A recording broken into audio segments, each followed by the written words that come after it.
afternoon. My name is Maureen Shackleton. I'm a board member of the Glen Ellyn Historical Society, and we are here today, Wednesday, November 30th, 2022, at Stacy's Tavern Museum with Michael Formento, who's one of the leading citizens here in the Glen Ellyn community.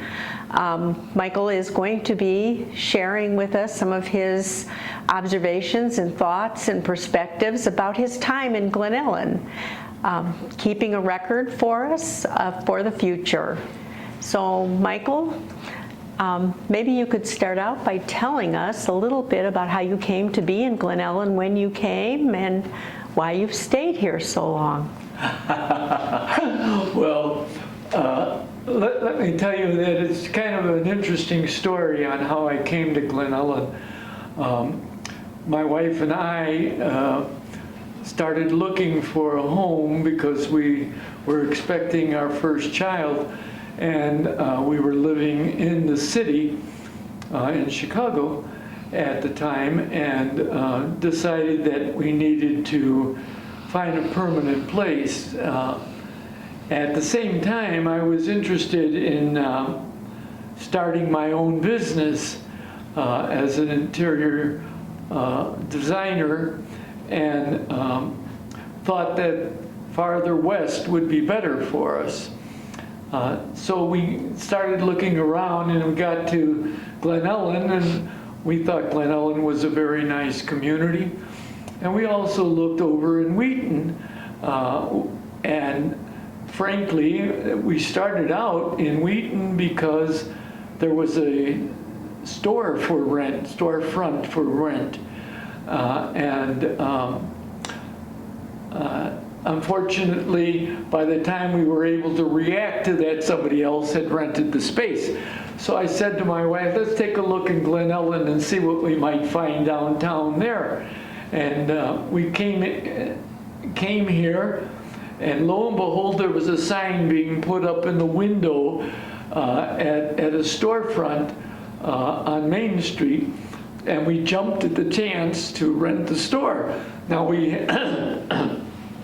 moved back to Glen Ellyn, or moved to Glen Ellyn a year later with our young family. And what year was that? That was in 1969 that we actually moved to Glen Ellyn. In the year before that, I had opened the business and kind of got things started and settled in, we were able to find a home that we could afford at that time, and started our life here in Glen Ellyn. And it has been 55 years of marriage and 53 years of living in Glen Ellyn. It has been a delightful experience that I wish I could transfer to everyone who is interested in coming to this community. We looked for a community that was welcoming, a community that had an excellent school system, even though our children were very small, very young at the time, and also a community that was caring about the people that were living there. And I guess some of the recollections I have over all of these years has been that Glen Ellyn continues to be a welcoming community. It is a wonderful beginning area as well as an ending area for people. The school system itself, as we know it, is outstanding and continues to be outstanding. All of these years, it has been a #1 school system in the state of Illinois. And the other thing that was most important to me was the business community. The business community, I kind of chuckled a bit. I was only here like 3 months, when I opened the store on Main Street. And there was a knock on my door, and it was the president, Joe DiAgostino, who is the president of the DuPage Trust Bank in town. He also was the president of the Chamber of Commerce. And he knocked on the door and he said, "You know, I'd like to take a few minutes to talk to you about the Chamber of Commerce. We'd like to see you as a member." And the next thing I knew, my name was on the line. And I became a member of the Chamber of Commerce. Well, I also found out that being a member of the Chamber of Commerce was more than just being a member. They expected you to participate in some way. And so the first thing they decided to ask me to do was to build a float for the 4th of July, which we did. And by the way, we won the prize for that, first place. After that, it was a roller coaster for me. The chamber was working, helping me, and I was working, helping the chamber. And we moved on to many different experiences and excitements in the community itself. And I found myself with my hand up in the air, volunteering, like my wife says all the time, doing more things. And so I came here by chance, and it was the best thing I ever won, that chance of being here in this community. And so I enjoy talking to people, meeting with people, and I've always been a planner all of my life. So helping me plan things and see them executed was a goal that I had, not only for living in the community, but also just a career goal myself.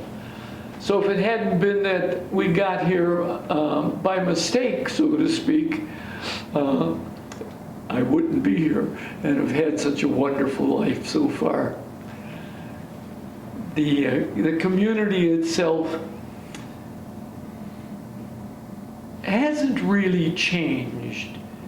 It's just moved with the times. And I think that's very important, because change is good as long as it is positive.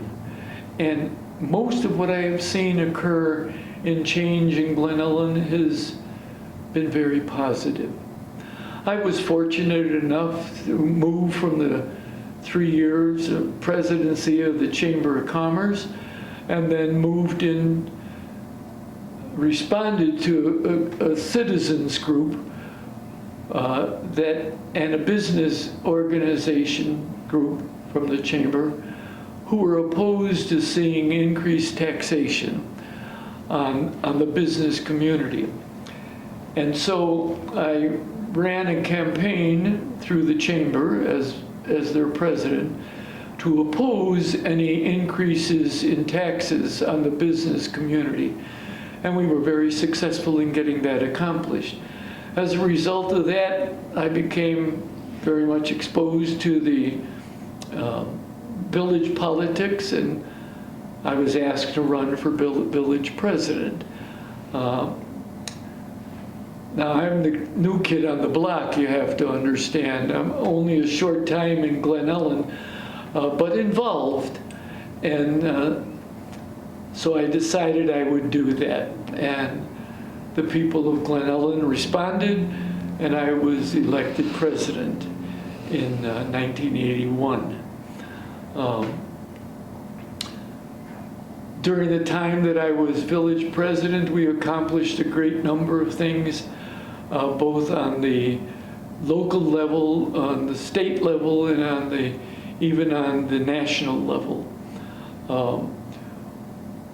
As I mentioned earlier, much of what I have done in life has been to volunteer and to try and plan things and react to what the people felt they needed to have to see their community continue to be a wonderful place to live. I listened very attentively to the people. I attended everything and anything that people invited me to, and some things that I wasn't invited to. Because I needed to know everything I could about this community as long as I was going to be here and I was raising my family here. So I was very fortunate to be successful politically in the village, and we had a number of wonderful things that happened. Two of the things that stand out in my mind during my time as village president, although there were many things, was the friendships that I developed with the people in the community, people who were involved in the community, people like Stuart Stone, who was the editor of the Glen Ellyn News and became a very dear friend to me.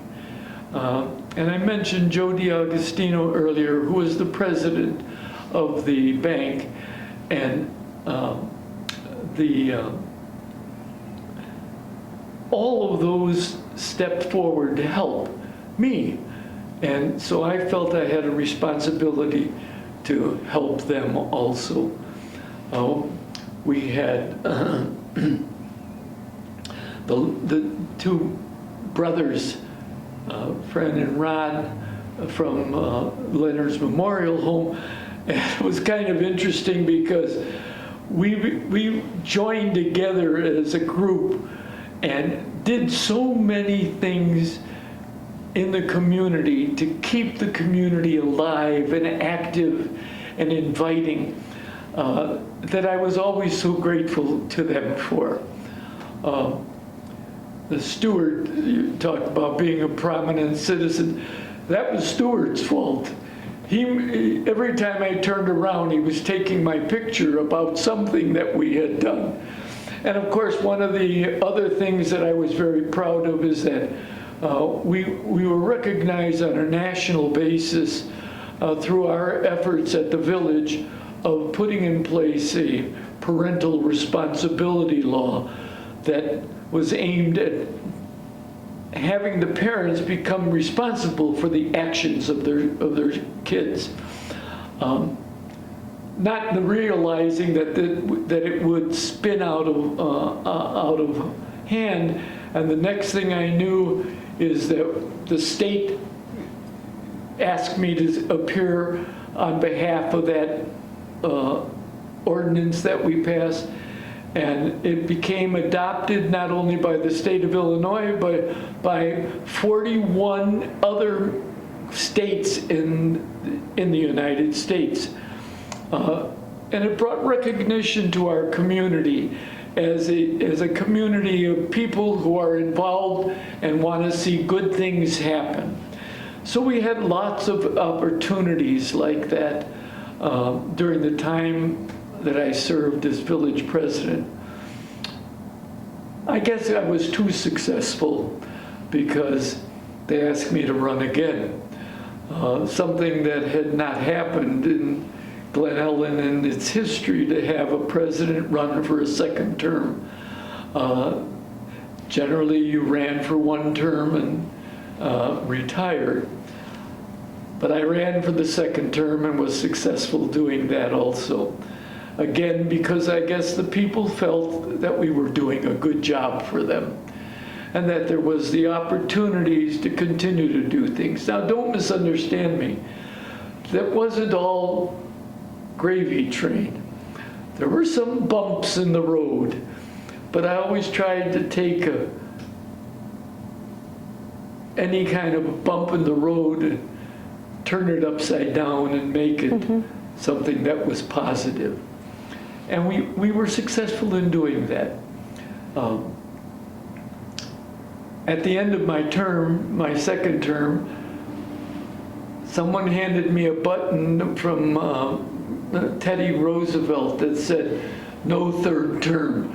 So I decided at that time that I wasn't going to run for a third term. Instead, I was asked to consider running for the county board as a commissioner,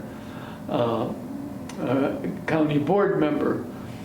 And again, I saw an opportunity to be able to move forward in helping the community, not only on the local level, but on the county level. Mm-hmm. I will tell you one of the other things that I was always very proud of was my relationship with Henry Hyde that developed during the time that I was village president, because we had the sesquicentennial celebration during my term, 1984 and 85, here in Glen Ellyn, which was a huge event that we made with the involvement of the entire community. We did so many great opportunities for people to be involved that it became somewhat historical in nature, in my opinion.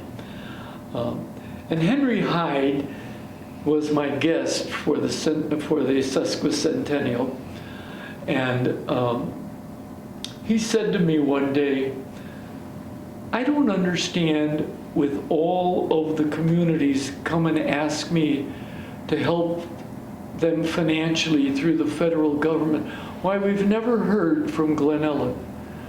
I said, well, probably because Glen Ellyn has always been pretty much self-sufficient.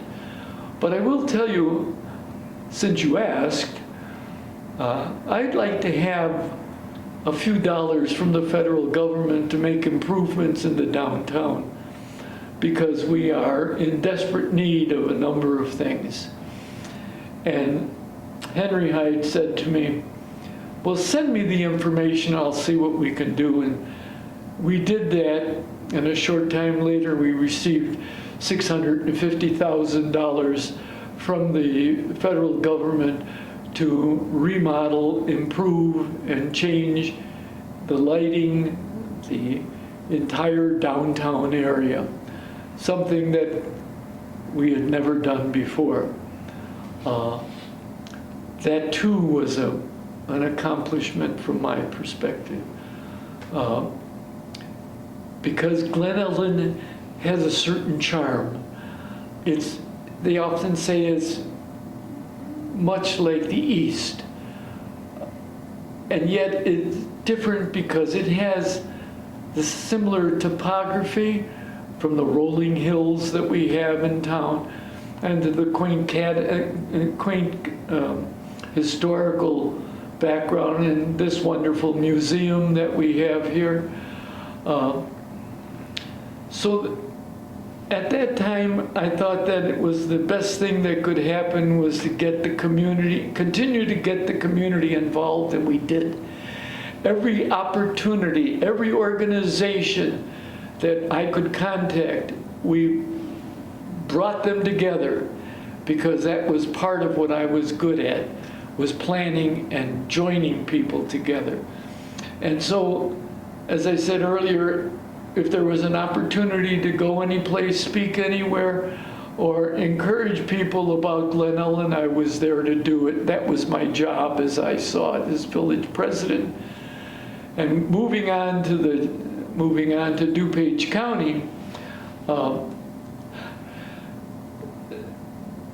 I guess it's kind of hard to explain, but it seemed like every time I stepped forward, there was another challenge that had to be met.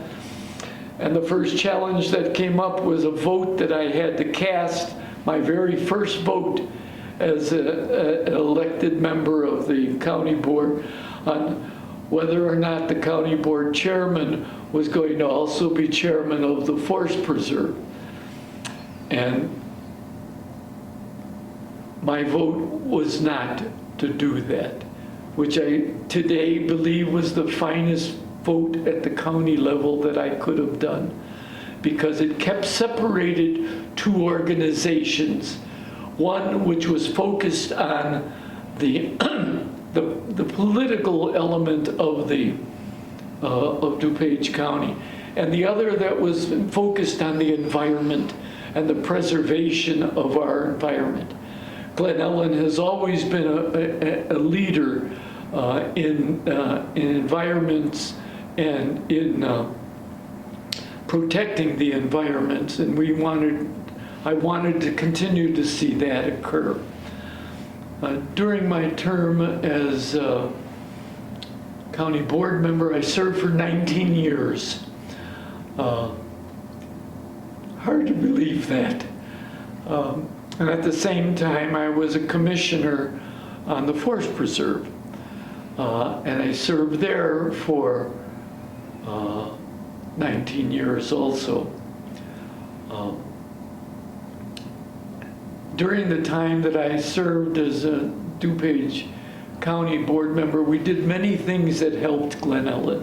One of the first things that we did, because there was school problems, I worked with the administrator for the school system, and we developed a program that prevented any guns being near, within 1,000 feet of any school, because there was some turmoil about guns near the school. Unfortunately, we see that has escalated dramatically across our entire country today and is a serious concern. But we were the first to move forward in trying to protect the schools from any opportunity that guns would be allowed in or near the school itself. Well, there are so many other things that we accomplished during that 19 years. I became the floor leader for 4 different county board chairmen. And what the floor leader did was to organize the people on the board for their positions and information. So again, I was in the planning elements themselves.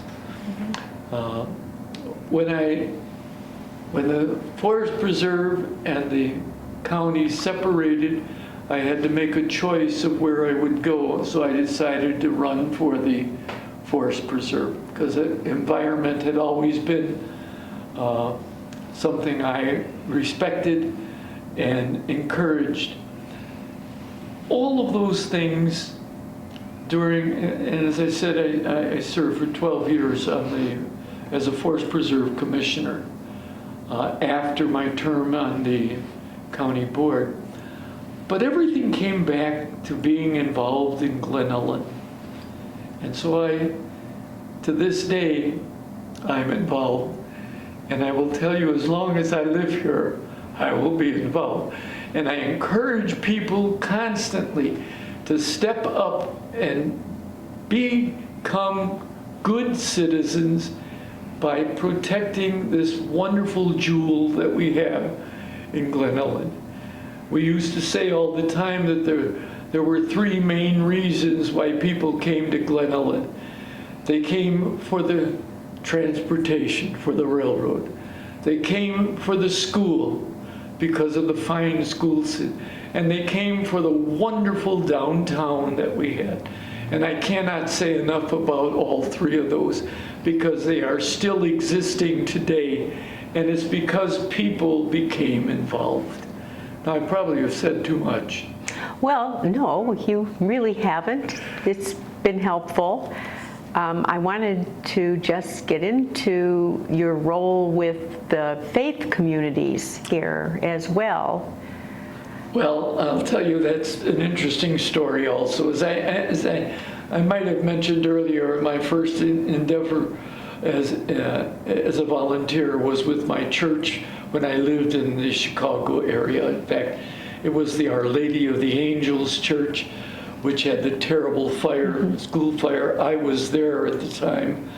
I was 19 years old at that time and was standing there watching that. It was something I'll never forget. But